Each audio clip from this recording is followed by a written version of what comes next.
இந்த படம் பப்ளிக்கில் பொது ஜனங்கள் எல்லாருமே பார்த்து இந்த படம் சூப்பர்ரா அப்படின்னு சொன்னான்னா அதுதாங்க உண்மையான சக்ஸஸ். அந்த சக்ஸஸுக்காக தான் இவ்வளோ வருஷம் போராடிட்டு இருக்கிறோம், இவ்வளோ கஷ்டப்படுறோம். நல்ல படம் கொடுக்கணும். இந்த படத்தில் கூட நான் ரொம்ப கிளியர், என் ப்ரொடக்ஷன் கம்பெனியில் 2 விஷயம் ஒன்று நடக்கணும்.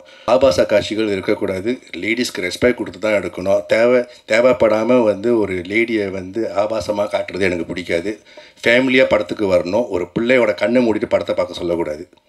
க்ரைம் படத்தில் இப்படி ஒரு விஷயம் சொல்ல முடியுமாங்கிற அந்தளவுக்கு வந்து நாங்கள் மெனக்கெட்டு ஒரு விஷயம் என்னுடைய டீம் உதவி இயக்குனர்களை வந்து எல்லாருமே வந்து இது பண்ணலாங்க. என்டர்டெயின்மெண்ட்டாக இருக்கணும்.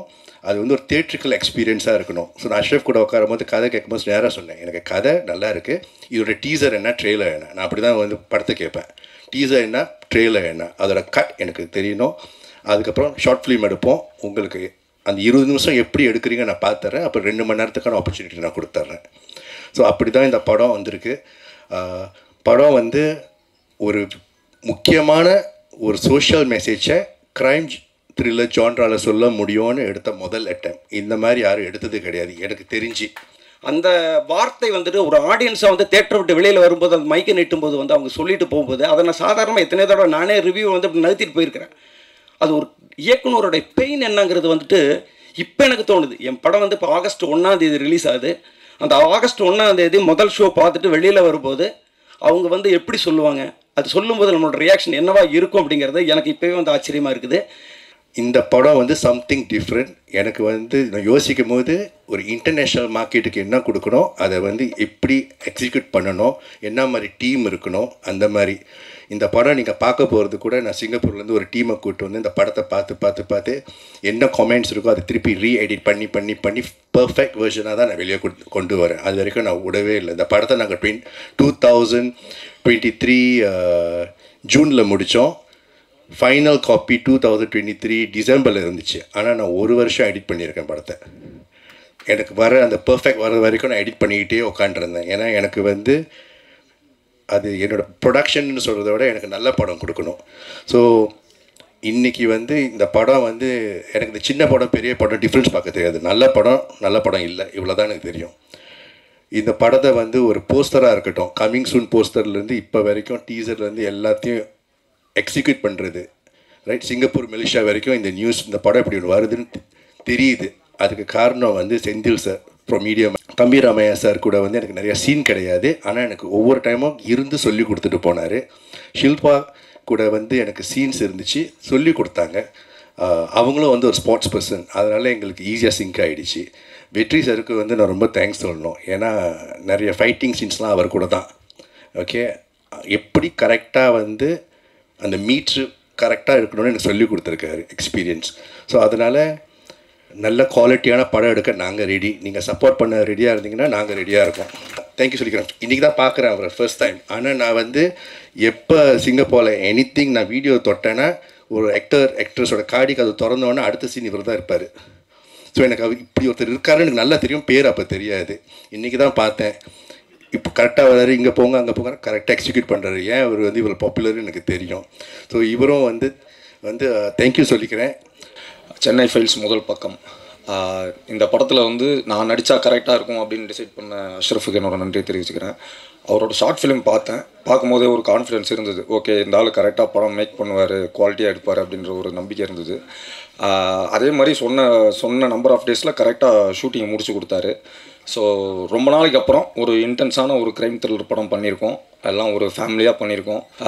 ஆகஸ்ட் 1ஆம் தேதி படம் தேட்டரில் ரிலீஸ் ஆகுது. எல்லாம் ஃபேமிலியோடு போய் பாருங்கள். நிறைய ஃபிலிம்ஸ் பண்ணும்போது வேறு வேறு கேரக்டர்ஸ் பண்ணணும்னு எனக்கு ரொம்ப ஆசை.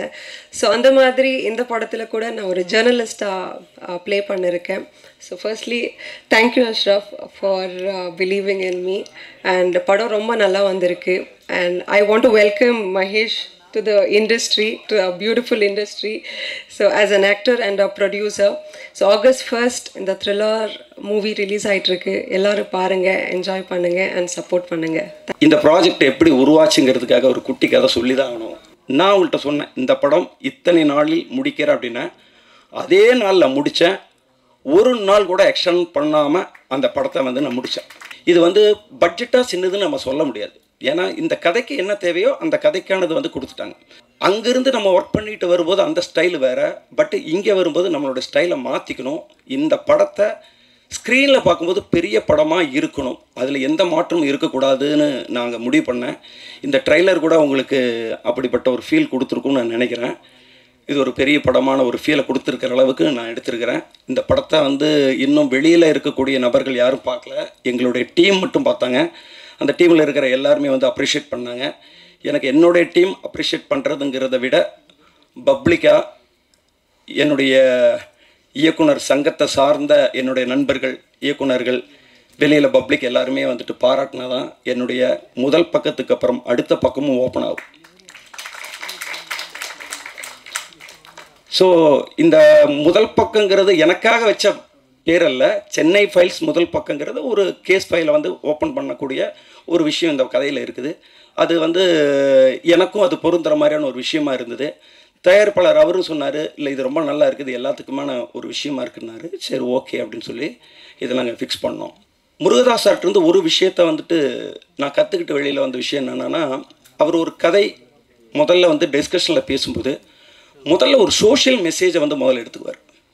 இந்த சோஷியல் மெசேஜ் நம்ம வந்து முதல்ல எல்லா இடத்துக்கும் ரீச் பண்ணணும். இதுக்கு தான் கதை பண்ணோம். கதையை பண்ணிக்கிட்டு வந்துட்டு என்ன மெசேஜ் சொல்லலாம்னு தேடுறது கிடையாது. முதல்ல ஒரு மெசேஜ் அவர் எடுத்துக்குவார். அந்த மெசேஜை சுற்றி தான் சீன், அதை சுற்றி தான் வந்துட்டு திரைக்கதை எல்லாமே பண்ணுவார். ஸோ நான் கூட வந்துட்டு க்ரைம் த்ரில்லருங்கிறது நிறைய வந்துக்கிட்டு இருக்குது, நிறைய வந்துட்டு இருக்கு. சமீபத்தில் கூட வந்துட்டு ஒரு படமெல்லாம் பெரிய ஹிட் ஆகிடுச்சு. ஸோ வந்து ஒரு சேஃப் ஜோன் சொல்லலாம். பேய் படமும் த்ரில்லர் கதை இதெல்லாம் வந்துட்டு எப்போவுமே ஒரு சேஃப் ஜோன். அப்படி ஒரு சேஃப் ஜோனாக இது இருந்தால் கூட நான் அவர்கிட்ட வெளியில் வரும்போது நம்ம படத்துலேயே ஒரு சோஷியல் மெசேஜான ஒரு விஷயத்த சொல்லணும் அப்படிங்கிறதுல ரொம்ப ஸ்ட்ராங்காக இருந்தேன். அப்படி ஒரு சோஷியல் மெசேஜ் இந்த படத்தில் சொல்லப்பட்டிருக்குது. அதை வந்து நீங்கள் ஸ்க்ரீனில் பார்த்ததுக்கப்புறம் தெரிஞ்சுக்கலாம். அதை நான் இப்போ நான் சொல்லலை. பட்டு ஒரு க்ரைம் படத்தில் இப்படி ஒரு விஷயம் சொல்ல முடியுமாங்கிற அந்தளவுக்கு வந்து நாங்கள் மெனக்கெட்டு ஒரு விஷயம் என்னுடைய டீம் உதவி இயக்குனர்களை வந்து எல்லாருமே வந்து இது பண்ணலாங்க. பொதுவாகவே வந்துட்டு ஒரு க்ரைம் பேஸ்டான ஒரு ஸ்கிரிப்ட் பண்ணனா அதில் வந்து கேமரா ஒர்க் வந்து ரொம்ப நல்லாயிருக்கும். கேமரா ஒர்க் அந்த டோன் வந்து கரெக்டாக இருந்தால் தான் அது கரெக்டாக போயிட்டு ரீச் ஆகும். ஸோ அந்த வகையில் வந்து பார்த்தோன்னா இந்த படத்தினுடைய டிஓபி வந்துட்டு அரவிந்த் சார் வந்து ரொம்ப நல்ல, நான் என்ன சொல்கிறேனோ அந்த சொல்கிற ஸ்பீட்லேயும் குவாலிட்டிலையும் அவர் கொடுத்தார். அதுக்கு அடுத்தது வந்து பார்த்தோன்னா இசை வந்துட்டு ஏஜிஆர் அவர் பண்ணியிருக்காரு. ஒரு பேக்ரவுண்டு ஸ்கோரு தான் வந்துட்டு இந்த மாதிரி படங்களை வந்து பயப்படுத்தும், அந்த சீட்டு நுனியிலே உட்கார வைக்கணும் அப்படின்னு சொல்லுவாங்கள்ல, அது வந்து ஒரு மியூசிக்கு வந்து ரொம்ப முக்கியமான ஒரு விஷயம். அப்புறம் அதிகப்படியான ஒரு கட்டிங்ஸ் வந்து எதில் வரும்னா இந்த மாதிரி படங்கள்லாம் தான் வரும். ஒரு ஃபேமிலி ட்ராமா கதை சொல்லும்போது ஒவ்வொரு சீனும் ஒரு லென்த்தில் இருக்கும். பட் இந்த மாதிரி படத்தில் வந்து கட்டிங்ஸ் வந்து டக்கு டக்கு டக்கு டக்குன்னு கட் பண்ணணும். ஆனால் அந்த கட்டிங்ஸ் வந்துட்டு நமக்கு கண்ணுக்கு வந்துட்டு டிஸ்டர்பாகவும் இருக்கக்கூடாது. அப்படி ஒரு நேர்த்தியான ஒரு எடிட்டிங் பண்ண என்னுடைய எடிட்டர் விஎஸ் விசால். 3 வெற்றிகள் இருக்குது. ஒரு இயக்குனர் ஆகும்போது 3 வெற்றி. முதல் வெற்றி என்னென்னா, ஒரு ப்ரொடியூசர்கிட்ட கதை சொல்லி ஓகே பண்ணுறது முதல் வெற்றி. ஒரு ப்ரொடியூசருக்கு கதை பிடிச்சிருக்கு, நீ தான்ப்பா டைரக்டர் அப்படின்னு சொன்னான்னா அன்னையிலிருந்து நமக்கு முதல் வெற்றி கிடச்சிடுச்சுன்னு அர்த்தம்.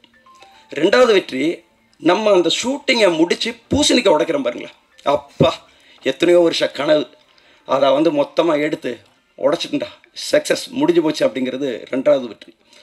3வது வெற்றி வந்துட்டு இதை வந்து நல்லபடியாக தியேட்டருக்கு கொண்டு வரணும், ஸ்க்ரீனிங் கொண்டு வரணும். நம்ம நல்ல படம் தான் எடுத்தோம், ஆனால் தியேட்டர் கிடைக்கலையே, நம்ம நினச்ச மாதிரி கிடைக்கலையே, நம்ம நினச்ச அளவுக்கு வந்து ப்ரொமோஷன் பண்ணலையே, சரி ப்ரொமோஷன் வேறு மாதிரி பண்ணியிருந்தால் அந்த படம் வேறு மாதிரி வந்திருக்குமே அப்படிங்கிற ஏக்கம் வந்து சில சின்ன படங்கள் பண்ண நிறைய இயக்குனர்கள் வந்துட்டு எங்கிட்டே வந்து ஒரு குறையாகவே சொல்லியிருக்கிறதெல்லாம் நானும் கேட்டிருக்கிறேன். ஸோ எனக்கு கூட இந்த படம் முடிஞ்சதுக்கப்புறம் இந்த படம் எப்படி ரிலீஸ் ஆக போகுது, எப்படி பண்ணுவாங்க அப்படிங்கிறத வந்துட்டு எனக்குள்ள ஒரு பயம் இருந்துகிட்டு இருந்தது. ஆனால் மீடியா மைண்டு செந்தில் சார் அவர் வந்து இந்த படத்தினுடைய ரிலீஸிங் வந்து எப்படிங்கிறத ஸ்டெப் பை ஸ்டெப்பாக வந்துட்டு அவர் மொத்தமாக எழுதி அதை ஒவ்வொன்றுமே டிக் பண்ணிகிட்டே வந்தார். இதை முடிச்சிட்டோம். எனக்கே ஆச்சரியமாக இருந்தது. இந்த ஃபோரமில் உள்ள என்ட்ராகிற இடத்துல எல்லாம் அந்த ஓடிங் இருந்தது, பெரிய ஓடிங் வந்து அங்கங்கே வச்சுருக்காங்க. படம் ரிலீஸ் ஆகும்போது படம் ரிலீஸில் வந்து நீங்கள் ஒரு ஆடியன்ஸாக பார்த்துட்டு உங்களுக்கு என்ன தோணுதோ அது வந்து ப்ளஸ் அண்ட் மைனஸ் எதுவாக இருந்தாலும் எழுதுங்க. ஆனால் எழுதுங்க, வீடியோ போடுங்க. தயவு செஞ்சு என்னுடைய படத்தை வந்துட்டு நம்ம இந்த ரூமுக்குள்ளார இந்த தியேட்டருக்குள்ளார பேசிகிட்டு இருக்கிறத வந்துட்டு தமிழ்நாடு ஃபுல்லாக மற்றவங்களுக்கும் வந்துட்டு போய் சேர்ந்து அவங்களும் பார்க்கணும் அப்படிங்கிற அளவுக்கான ஒரு விஷயத்த நீங்கள் தான் ஏற்படுத்தி கொடுக்கணும். படத்துக்கு ஏன் வெற்றியை சூஸ் பண்ணீங்க அப்படிங்கிற ஒரு கேள்வி வந்து நிறைய பேர் எனக்கு கேட்டிருக்காங்க. நான் உண்மையே சொல்கிறேன், இந்த கதை வந்துட்டு நான் ப்ரொடியூசர்கிட்ட சொல்லி முடித்த உடனே யார் ஹீரோவாக போடலாம் அப்படின்ட்டு ஒரு டிஸ்கஷன் வந்து நடக்கும்போது சாண்டி சாரும் வந்துட்டு என்கிட்ட கேட்டார் யார் ஹீரோவாக போடலான்னு. நான் வந்து வேறு சாய்ஸே சொல்ல, வெற்றி அப்படின்னு நான் சொன்னேன். இல்லை அவர் ஓகேவானு 100% ஓகே, எனக்கு இந்த கதைக்கு வந்துட்டு வெற்றி தான் வேணும். ஆனால் அவங்க அதை விட வந்துட்டு வேறு ஹீரோக்களை சொன்னாங்க. பட் நான் சொல்லிட்டேன் இல்லை வெற்றி தான் வேணும். இந்த கதையில் வந்துட்டு ஒரு மதுரையிலிருந்து வரக்கூடிய ஒரு க்ரைம் நாவல் ரைட்டருடைய ஒரு பையன் மதுரையிலிருந்து வந்தானா அவனுடைய அந்த லாங்குவேஜோட இருக்கணும்னா அந்த லுக் வேணும்னா அது அவர்கிட்ட வந்து எனக்கு 100% கிடைக்கும்னு நம்புகிறேன். அதை விட இன்னொரு விஷயம் என்னென்னா, வில்லன் நம்ம ப்ரொடியூசர் மகேஸ்வரன் தேவதாஸ் சார் வந்து அவரோட பாடிக்கு எதிரில் ஒரு நிற்கும்போது அந்த கட்ஸ் அடிக்கிறதுக்கான ஒரு பவர் வந்துட்டு லுக் வைஸ்லாம் எனக்கு கண்டிப்பாக தேவை. அதை விட வந்து கொஞ்சம் வேறு யாராவது போட்டானா அது கொஞ்சம் ஃபேக் மாதிரி ஆகிடும். ஸோ அப்படி சொன்னேன். உடனே அவங்க வந்து ஓகே, ஒரு இயக்குனராக நீங்கள் எந்த ஹீரோவை சொல்கிறீங்களா, உடனே நம்ம வந்து அது ஓகே பண்ணிடலான்னு இமீடியட்டாகிட்டு போனேன். அவருடைய பெரிய ப்ளஸ் என்னென்னா, வெற்றி சாரோடது கதை சொல்ல போனான்னா ஒரு 20 நிமிஷத்தில் லைன் சொல்லிடுறீங்களா, ஒரு 15 நிமிஷத்தில் அது கிடையாது, ஃபுல்லாக சொல்லுங்கள் சார், நான் ஃபுல்லாக உட்காந்து கேட்குறேன் அப்படின்ட்டு ஃபுல் கதையை வந்து நம்ம சொல்லும்போது மொபைலில் வந்து சைலண்ட் போட்டு திருப்பி வச்சுட்டு மொத்த கதையும் கேட்டார்.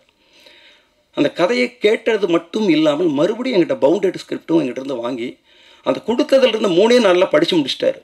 படித்து முடிச்சு மறுபடியும் எங்கிட்ட கால் பண்ணி சொல்கிறார், சார் படித்தேன் சார், நீங்கள் கதை சொன்னதில் விட சிலதை விட்டு போனதெல்லாம் வந்துட்டு இதில் பார்க்கும்போது தெரியுது, ரொம்ப நல்லா இருக்குது, எனக்கு சின்னதாக ஒரு அபிப்பிராயமாக இது மட்டும் தோணுது அது மட்டும் தோணுதுன்னு சின்ன சின்ன விஷயங்கள் சொன்னாங்க.